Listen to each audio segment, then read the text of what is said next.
Buen día, senador. ¿Cómo está? Le saluda Rubén Atahuichi. ¿Cómo está? ¿Qué tal? ¿Cómo estás, Rubén? Un gran saludo cordial a tu programa a través de Razón Radio. Gracias nuevamente por el contacto.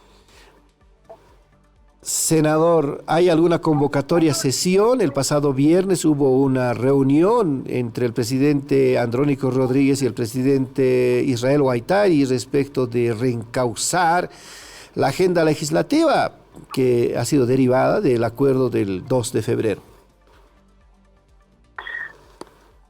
Sí, mira que ya han transcurrido bastante tiempo con relación a la agenda programática para la Asamblea Legislativa Plurinacional, entonces nosotros aguardamos que esta semana podamos aprobar y sancionar los dos créditos que se han remitido a la comisión.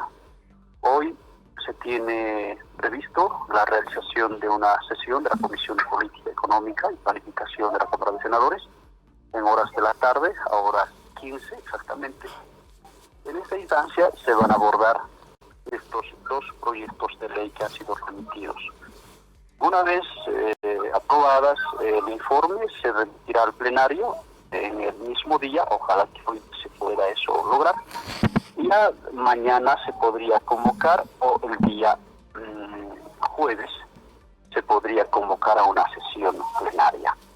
Y de esa forma estaríamos sancionando los dos primeros proyectos de ley que nos han remitido del paquete de proyectos de ley que forman parte de la agenda económica productiva que se ha suscrito en ese acuerdo bicameral multipartidario llevado adelante en la vicepresidencia. Entonces, estamos aguardando.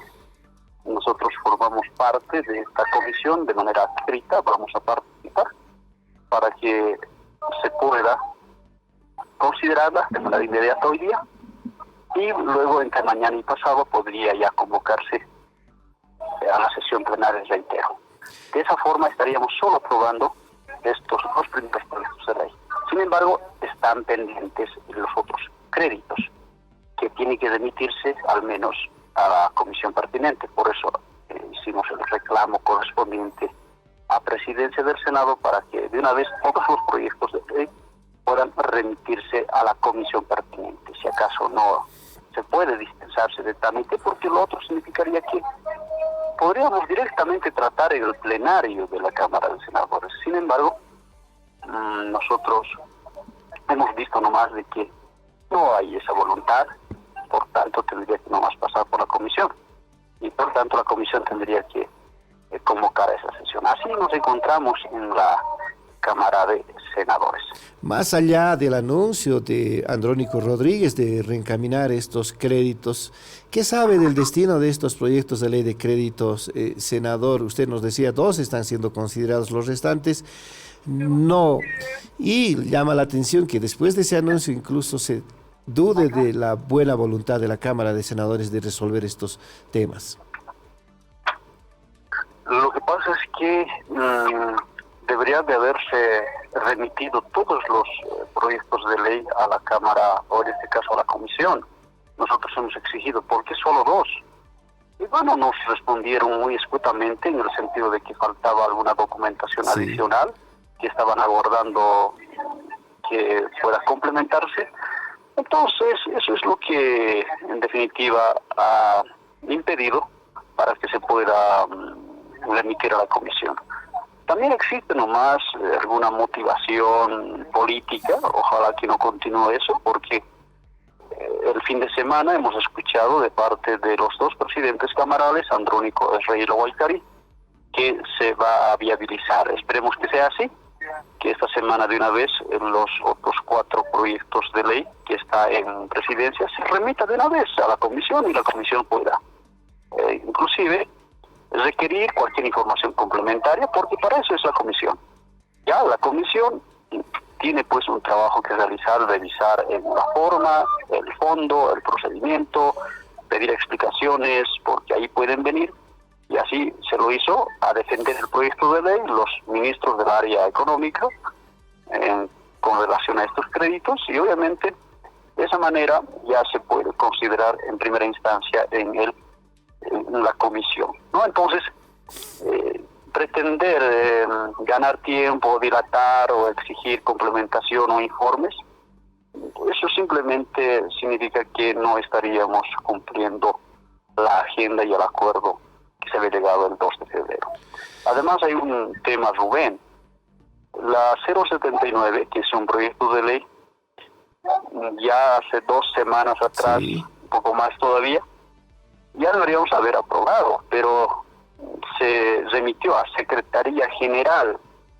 Imagínense, a Secretaría General no correspondía y no corresponde remitir a Secretaría General porque no es una instancia como una comisión o un comité que pudiera hacer un trabajo, pero imagínense, ahí se remitió tan solamente para seguramente atender algunas solicitudes, algunas cartas de algunas supuestas vulneraciones al procedimiento que se hubiese generado en diputados, lo cual no es nuestra competencia como Senado Nacional juzgar, investigar eso, no, para nada.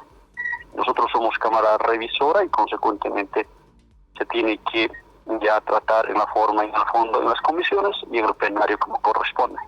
Entonces mira que eso está impidiendo que se pueda avanzar. Entonces nosotros en la siguiente sesión vamos a nuevamente pedir para que de una vez se pueda remitir a la comisión pertinente, o al menos si existe voluntad, dispensándonos de trámite, se puede aprobar estos proyectos de ley. Para el contexto, el proyecto de ley 079 se refiere a la construcción de un tramo con vital bombeo de la doble vía Caracollo-Colomi. Ese está suspendido. Senador, ¿no hay respuesta de la Secretaría General respecto de estas consultas de orden administrativo planteadas por la Cámara de Senadores? Sí, hasta el fin de semana del anterior no había. Hemos consultado nuevamente porque ese trabajo de recabar información, contrastación o una información complementaria te puede durar pues 24 horas, 48 horas o máximo 72 horas, pero ya que se prolongue a 2 semanas no creo. Entonces ahí no existe un afán de dilación para nosotros, ¿no? Entonces vamos a exigir nuevamente para que de una vez se remita a presidencia y presidencia en una sesión plenaria remita pues a la comisión donde tiene que estar, y ahí seguramente los senadores que forman parte de esta comisión van a considerarlo, ¿no? Ahora, ¿cuál es la ruta crítica? Usted sabe, le informaron en relación a lo que dijeron Andrónico Rodríguez y Guaitari de los 2 proyectos de ley polémicos, el 073 de suspensión temporal de procesos y el 075 sobre el cese de funciones de magistrados y consejeros electos en 2017. ¿Cuál es la ruta crítica? El acuerdo del 2 de febrero dice deberá, esto hay que subrayarlo entre comillas, tratarse por tiempo y materia estos 2 proyectos de ley, a diferencia de los créditos que dice el acuerdo deben aprobarse. ¿Cuál es la ruta crítica, senador? Bueno, la ruta crítica pasa por cumplir el acuerdo del 2 de febrero. Eso significa que en la Cámara de Diputados tiene que tratarse, ¿no? Y precisamente en la última sesión, de acuerdo a la información oficial que tenemos, es que estaba en agenda. Después de los créditos, estaba en agenda y es más, se inició el tratamiento de estos 2 proyectos de ley, la 073 y la 075. Y cerca a las 10 de la noche, si mal no recuerdo, ya se aplazó. Pero eso no significa que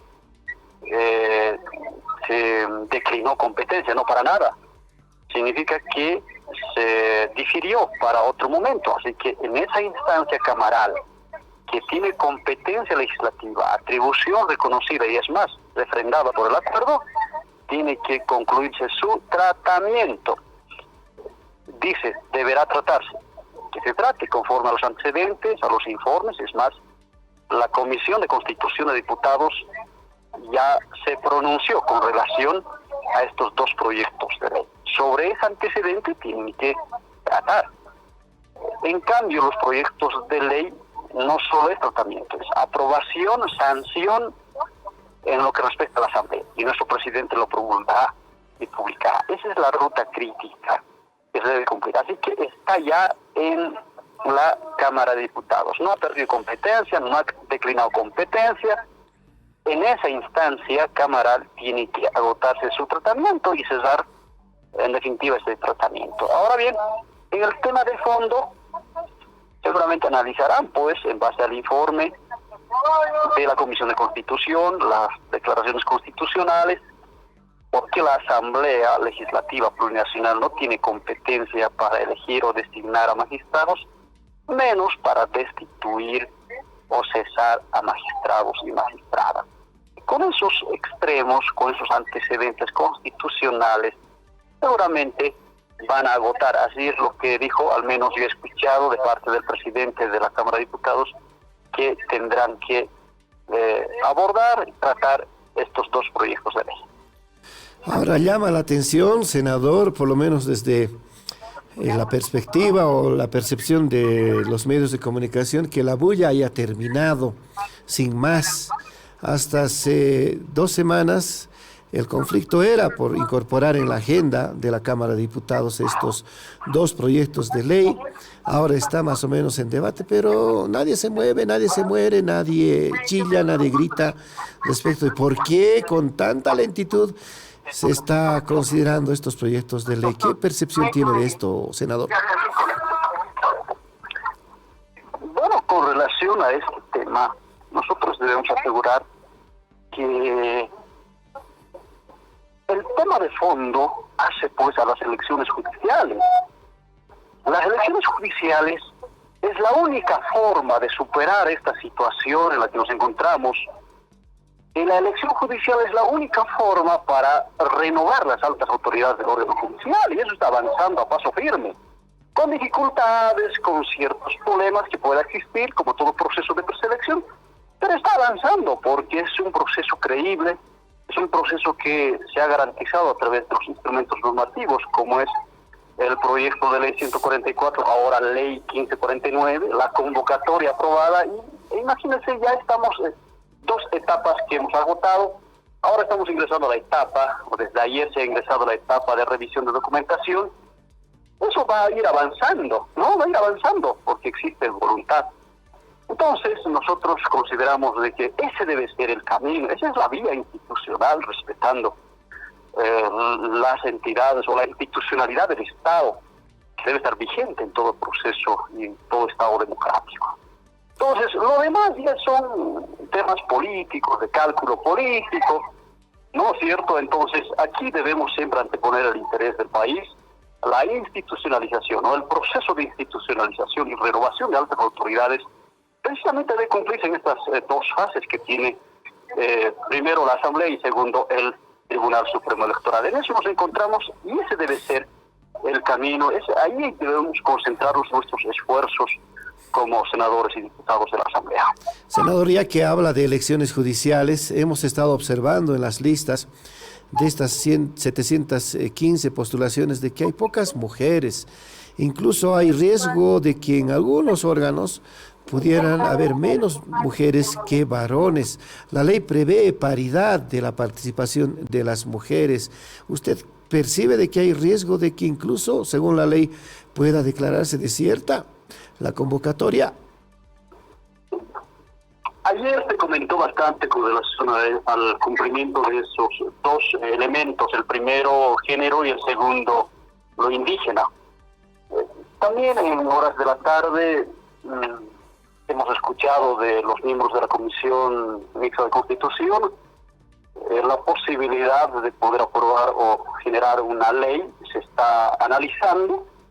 Seguramente hoy vamos a tener algunas novedades, pero eso se puede ver, ¿no? Se puede arreglar, se puede enmendar el cumplimiento de la ley, el cumplimiento de la convocatoria. Efectivamente, tiene que haber participación de las mujeres en este proceso de preselección. Entonces, eso seguramente, como Asamblea, como las 2 comisiones mixtas que están llevando adelante, nos informarán para evaluar y tomar una decisión efectivamente, ¿no? Es decir, ¿se va a plantear la modificación de la ley 1549 para ampliar tal vez el registro de mujeres postulantes? Eso es lo que que han planteado ayer, ¿no? Es lo que han planteado, analizaremos la propuesta y seguramente en base a eso nosotros también como miembros de la Asamblea Legislativa podamos tomar una decisión. Ahora, ¿qué garantía hay teniendo una Asamblea Legislativa que ni siquiera está pudiendo cumplir sus acuerdos políticos que más o menos generaban expectativa de que se apruebe esta modificación? Yo creo que hay que apostar siempre por el proceso de institucionalización de las altas autoridades y consecuentemente tenemos que actuar en ese propósito. El acuerdo sigue vigente, ¿no? El acuerdo sigue vigente y hay que cumplir las dos agendas, tanto la agenda judicial, que siga avanzando, y como también la agenda productiva que debemos usar con la aprobación de los créditos. Ahora, esa premisa siempre la sostienen distintos senadores, diputados de oposición y de oficialismo. Entonces, ¿cómo se entiende que las elecciones judiciales hayan sido postergadas, teniendo tiempo la Asamblea Legislativa de llevar a cabo todo el proceso en 2023? Sí, nosotros lamentamos de que la gestión 2023 no hayamos podido sacar adelante por muchos factores internos y externos, ¿no? En algunos casos no son atribuibles a la Asamblea Legislativa Plurinacional, pero en otros casos podríamos decir que sí. Sin embargo, creo que ya tenemos el instrumento, eso se puede perfeccionar, y con estos instrumentos, como es la ley 1549 y la convocatoria, podemos cumplir esta agenda que nace del acuerdo multipartidario. Muy bien, senador, gracias pues por siempre darnos tiempito y hablar de estos temas políticos en La Razón Radio. Muchas gracias, Rubén, un abrazo y un saludo a todo el equipo de Razón Radio.